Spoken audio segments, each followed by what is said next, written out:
This is CBC Vancouver News.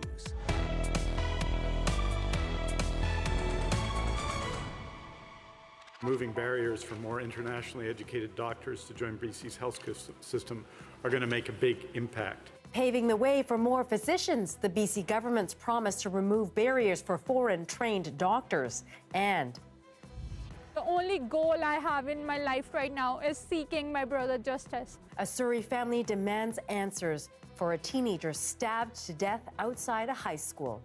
Plus, that first goal that beats anything, regardless of the result. Yeah. Now feels like we've won already. Team Canada makes history despite a disappointing elimination as loyal fans look ahead to the next World Cup.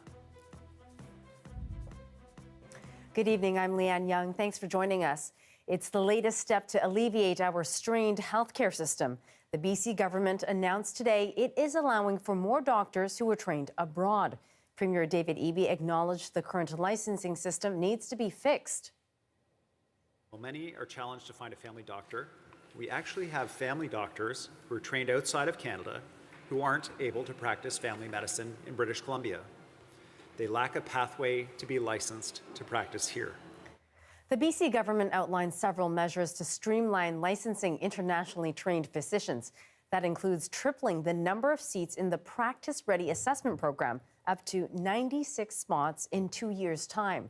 There will also be a program for international medical graduates ineligible for a full license.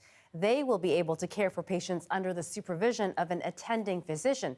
Plus, those trained in the U.S. will be able to practice in community settings, including urgent and primary care centers. Doctors of BC worked with the province on the program. Doctors trained elsewhere can easily move to British Columbia is a great step. I also know in my own journey, I'm a U.S. trained physician, and this is a much needed relief to many of my colleagues looking to come to practice in British Columbia. Those doctors could start practicing by January. The bylaw changes are expected to be implemented in the coming weeks. About 1 million people in BC are without a family doctor. A candlelight vigil was held for a Surrey teen killed in a fatal stabbing a week ago outside a high school. His grieving family says the RCMP has kept them in the dark about the investigation. As Janelle Hamilton reports, they are demanding answers and justice for the young man. Those who knew 18-year-old Mehekpreet Sethi and even those who didn't, holding their heads in solemn silence Sunday, shedding tears of sadness, sharing consoling hugs. Sethi's sister says her brother had a bright future. The family immigrated to Canada 5 years ago from India. He was like, Arsh, I'm gonna be in army, so you're gonna be proud of your brother. And I will not be able to see him in that uniform anymore. On Tuesday, Mehekpreet was picking up his younger brother from Nanaimo Secondary School. The family alleges when he arrived, he was sworn by a large group of youth in the parking lot. A fight broke out, and that's when the Surrey teen was fatally stabbed. IHIT says a 17-year-old male who attends the secondary school was arrested. He just took a knife and stabbed him across his heart. The family says that student is now back out on the street and has yet to be charged. Outcries from Mehekpreet's father demanding the alleged suspect be sentenced as an adult. If at the age of 17 he can kill someone, he's not a teenager, he's not a minor anymore. CBC News reached out to the Integrated Homicide Investigations team for an update. They did not respond by deadline. The family says they are being kept in the dark with very little information. And on the day Mehekpreet died, his sister says they found out hours later from her brother's friends. We were not told by RCMP. We were not told by any school, any hospital. They want answers and more transparency from investigators and swift action against the alleged suspect. It's my plea for justice for my brother. As we can see from the turnout at Sunday's vigil, this devastating loss is being felt by people from across the community. The family says that support is helping them through this difficult time. There is nothing but anger inside me, because no one is responding, no one is taking the responsibility. Urshpreet's younger brother still attends the school, and until the alleged killer is behind bars, she says she fears for his safety. Janella Hamilton, CBC News, Surrey. And it was a solemn scene on the lawn of the Prince Rupert Courthouse this afternoon. More than 100 people gathered to grieve a tragedy that rocked that community to its core.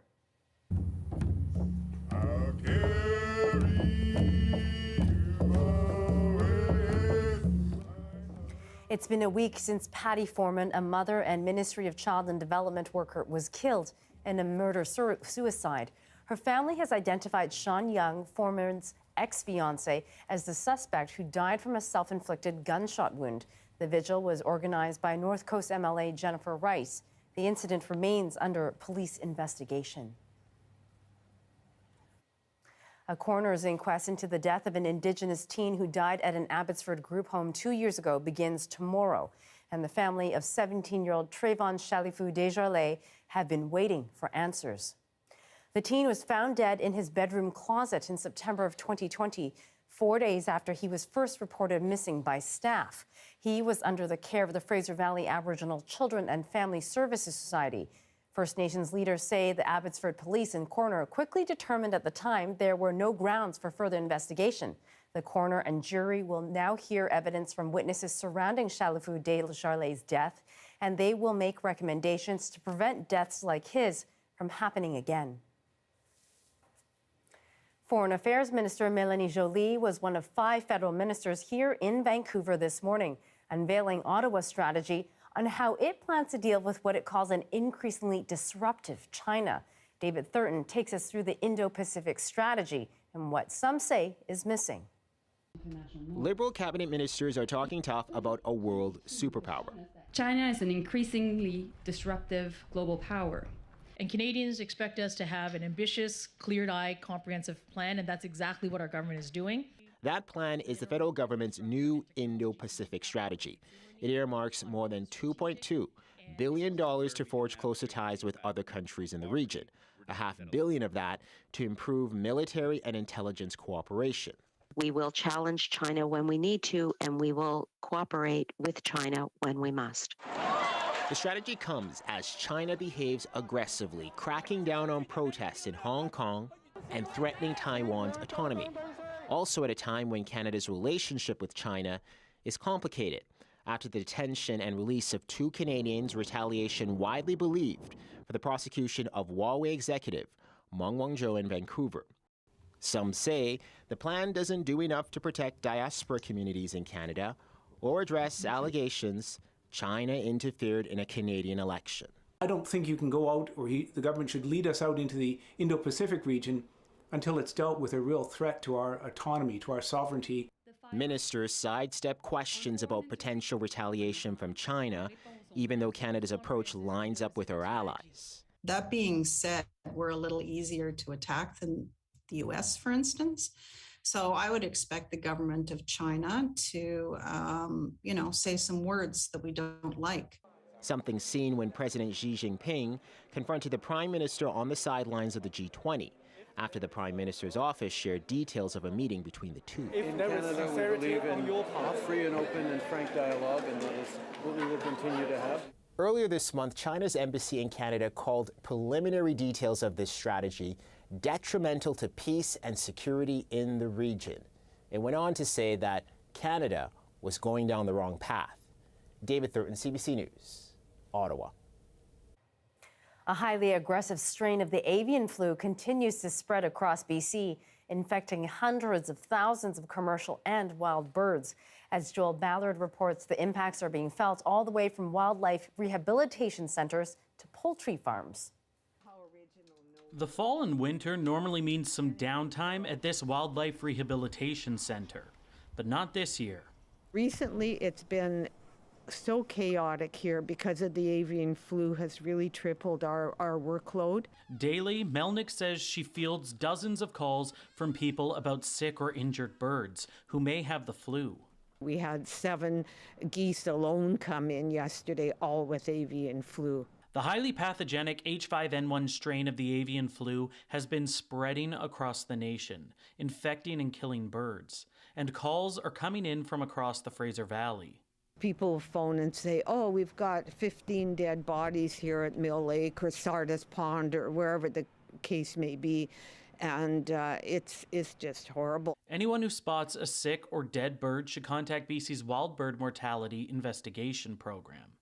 Infected wild birds can transmit the virus, often to poultry farms. Right now in BC, 37 farms have had positive cases, almost 430,000 birds infected. Farmers forced to euthanize. We grow these birds and we know our flocks, and so having to go through this is extremely stressful. On top of that stress are financial impacts. There's a general sense of anxiety. Farmers are coping with the virus while still recovering from the devastating floods last year. It's very close to home, and it affects our family farms, and it provides an environment which is a bit scary for us. Unfortunately, there's no treatment for the virus, only euthanization. There's currently an order for poultry operations to keep their flocks indoors to limit exposure. And Cron says farmers are following strict biosecurity measures. These protocols are helping us mitigate the risks. And hopefully the losses. Joel Ballard, CBC News, Abbotsford. With temperatures expected to hit below zero on Vancouver Island and here in Metro Vancouver, there are growing concerns about people who are homeless. Last winter, a warming center in Nanaimo was forced to close due to a lack of funding. As Claire Palmer reports, the nonprofit organization is hoping this year might be different.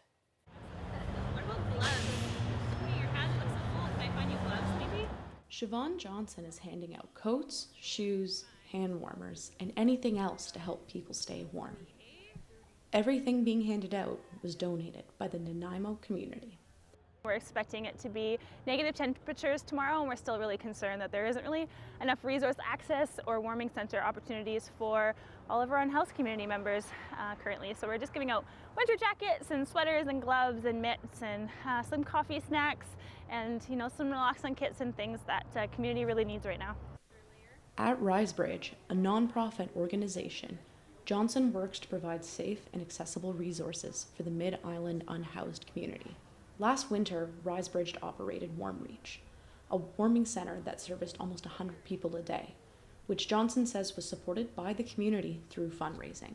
Unfortunately, there just really isn't any other resources like what our organization is able to offer, or really what the basic needs and necessities are of the community right now.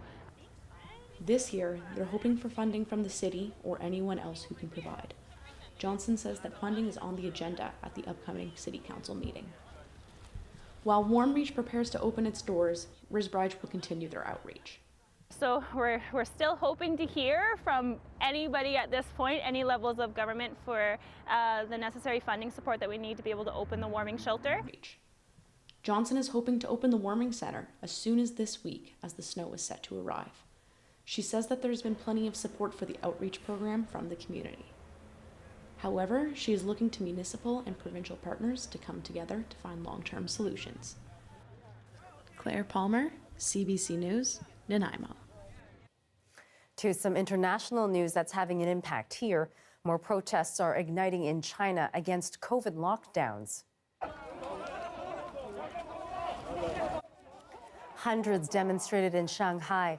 Some clashed with police. Reports say dozens of people were taken away on a police bus. They began after an apartment fire in western China on Thursday, amid suggestions that lockdown measures blocked people from escaping that building. The protests are unprecedented in the decade since President Xi Jinping assumed power. And that anger spilled over here in BC. Tonight, hundreds gathered at the Vancouver Art Gallery, both to hold a vigil for those who died in the apartment fire and to protest China's zero COVID policy.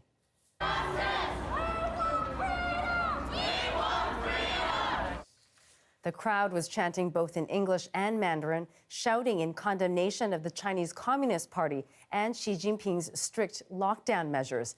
At the steps of the gallery, they laid out candles in tribute to the 10 people who died in the apartment fire in China's western Xinjiang province, as they call for the resignation of the president.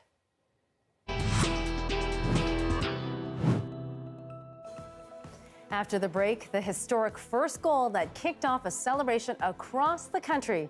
Then the letdown of elimination. Which team to cheer for now? We'll answer that question next.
It was a tough loss for soccer fans with Canada's elimination from the World Cup earlier today.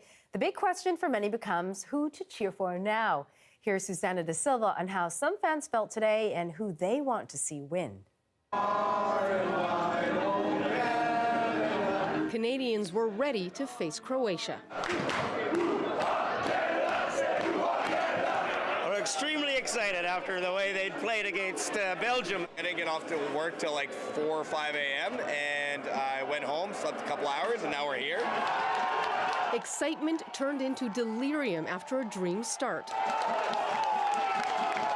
mean, that first goal that beats anything, regardless of the result. Yeah. Now feels like we've won already. Scored first goal ever at a World Cup, actually. That is a W in my books. A healthy mind frame to be in, given what came next. And no amount of fretting or cheering could will more goals for Canada. Today wasn't the day, but I can say after 35 or 34 years, we make it to the World Cup, and that's what I feel proud about it.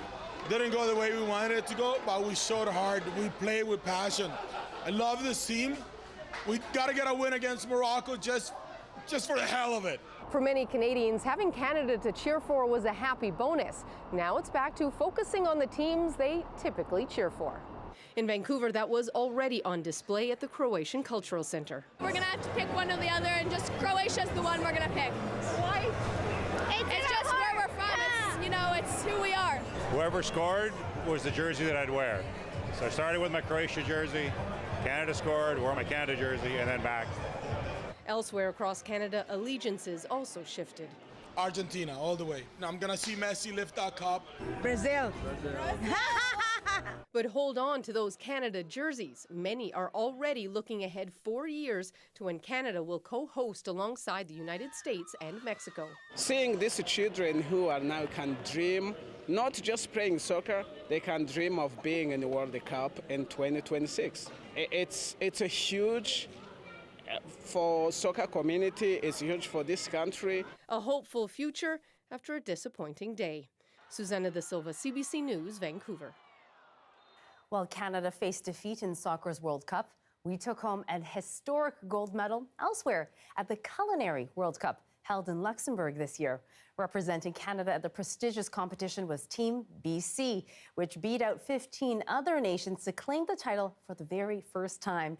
Joining me now to talk about their big win from last night is Tina Tang, the team captain, and for the first time, a female team captain nonetheless. So Tina, thank you for joining us very early in the morning. I think it's 6 a.m. or 7 a.m. over in Luxembourg. I see that gold medal around your neck. Tell me, how are you? How is the team feeling? We're feeling ecstatic for obvious reasons. We've trained for 2 years to achieve this, and we're very honored to represent our country in this format. Okay, so this competition is very high pressure. You're cooking under, extreme conditions. There's time constraints, and you're doing a lot of meals. Walk me through a little bit of what the competition looks like, first of all. So we are in the community catering category. This means we are preparing from scratch to cook for 120 people a lunch. The lunch consists of a soup, a salad, a choice between 3 main courses, fish, beef, or vegan this year, and a dessert that consists of a hot element. So we are in the kitchen that's completely new to us, custom built by the Culinary World Cup with equipment that we are not used to, in an atmosphere that we are surrounded by our peers and guests to watch. And we have 4.5 hours to prepare and an hour and a half to serve the guests. Wow, okay, so it's tough competition, particularly amongst the European teams. What does it say to you that Canada has taken gold over some of these other teams that competed this year? We're very proud of our gold, and what's important to us is everybody on the team, including management, team members, any support staff, are volunteers. We actually get together hopefully once a month to practice and to train, but at the end of the day, we actually still go back and cook in our own kitchens, and we do our day jobs, and I find that that's kind of makes us work harder, versus some other teams that may have the luxury of having to be working together already, seeing each other every day and knowing each other's skills, weaknesses, and strong points. Right. And, for the first time in Team Canada's history, we have a female captain, yourself. So proud to see you there. What does it mean to you to be leading this team to this huge victory? It means the world to me. It's Culinary Team BC was in 2020 Culinary Olympics in Germany, where we did receive a silver medal, and taking on the captaincy and receiving gold. Hard work really does pay off. And what do you think it says to all the chefs out there? The ones that are aspiring to see a female in this seat? I just do it. You will never regret it. Do it and you'll never regret it. Okay, great advice. So the junior team is still going to compete. We're going to send them great vibes. Thank you so much for joining us today, Tina Tang, all the way from Luxembourg. Congratulations again. Thank you very much. And there's a time lapse of downtown Vancouver and the gorgeous start to the day. I will have your full forecast coming up after the break.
Hi, I'm Amy Bell, and here's what's in your CBC Vancouver Inbox. CBC British Columbia's annual Food Bank Day returns on December 2nd. Join us for special broadcasts of your favorite CBC Radio 1 programs and fundraising for BC's food banks.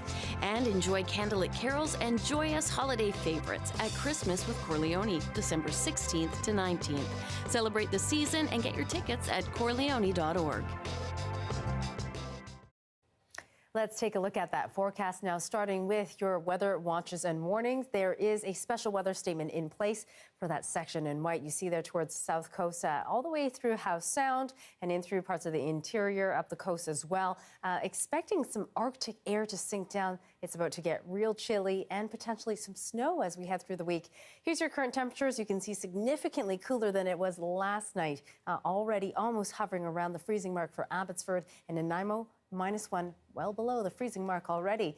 Tomorrow's forecast, you can see temperatures pretty chilly, but a lot of places seeing a lot of sunshine, though. Prince George, it's looking gorgeous. Crisp, though, -10. Same goes for Williams Lake. 1 degree for Prince Rupert, 2 degrees for Port Hardy. If you're in Victoria, looking at a risk of flurries at 4 degrees. And Kelowna and Cranbrook also looking at a risk of flurries below the freezing mark. Here is your 5-day forecast. What did I say about the snow? It's up and down through the week, and you can see, though, tomorrow evening, very cool with the wind chill, feeling like a -9. So time to get those snow tires on and get those parkas out. And that does it for us this Sunday. Thank you so much for joining us this weekend. For news at any hour, you can always go to our website, cbc.ca/BC. I will be back here next weekend. Thanks for spending your weekend with us. Good night.